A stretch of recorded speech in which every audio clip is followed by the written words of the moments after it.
Bonjour, c'est Virginie. La leçon d'aujourd'hui a pour titre « Les femmes prennent les choses en main ».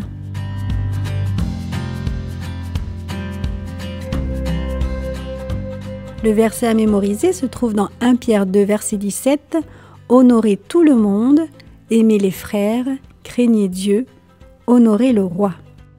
Prends-tu part aux travaux ménagers chez toi? Tes parents te demandent-ils de faire certaines choses? Eh bien, Dieu a aussi du travail pour chacun de nous. Cependant, il ne nous demandera jamais de faire des choses au-dessus de nos forces. Faisons connaissance avec une personne à laquelle Dieu a donné une mission spéciale. Dieu donna à Déborah une responsabilité toute spéciale, conduire Israël. C'est un travail très difficile, crois-moi. Les Israélites n'obéissaient pas à Dieu, ils préféraient adorer les idoles. 20 années plus tôt, le roi Jabin avait attaqué Israël. Victorieux, il avait réduit les Israélites à l'esclavage.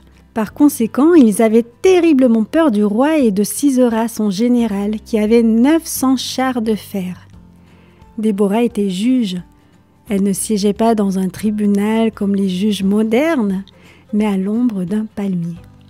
Lorsque les gens avaient des problèmes, ils venaient lui demander conseil. Très souvent, il disait qu'il regrettait de s'être tourné vers les idoles et d'avoir oublié Dieu. Il demandait à Déborah de leur enseigner à adorer le vrai Dieu. Un jour, Dieu parla à Déborah. « J'ai entendu les prières de mon peuple. Je les délivrerai de l'esclavage. » Déborah écoutait les instructions divines qu'elle transmit à Barak. Dieu t'ordonne de rassembler 10 000 hommes sur le mont Tabor. Il te livrera Sisera. Barak eut peur. Il connaissait la cruauté de l'armée de Sisera. Ils avaient attaqué sa ville. Pourtant, Barak respectait Déborah et savait que Dieu parlait par son entremise. « Si tu viens avec moi et mon armée, j'irai, » répondit-il à Déborah. Lorsque Déborah accepta de l'accompagner, Dieu lui donna un second message destiné à Barak. « Puisque tu veux que je t'accompagne, tu n'auras pas l'honneur de remporter la bataille. Cet honneur ira à une femme. » Déborah, Barak et les 10 000 hommes se battirent très peu. Ils sortirent à la rencontre de Sisera et de ses soldats, et Dieu mit ces derniers en déroute. Ils abandonnèrent leurs chars et s'enfuirent. Barak et ses hommes les rattrapèrent et les tuèrent tous. Mais dans la confusion, Sisera réussit à s'échapper. Sisera marcha jusqu'à la tente de Jaël, dont le mari était l'un de ses amis. Sisera pensait qu'il y serait en sécurité pendant quelques heures. Il demanda à Jaël de lui donner à boire et de le cacher pendant qu'il se reposerait. Jaël savait que Sisera était méchant et elle le tua pendant son sommeil. Et c'est ainsi que la prophétie de Déborah s'accomplit.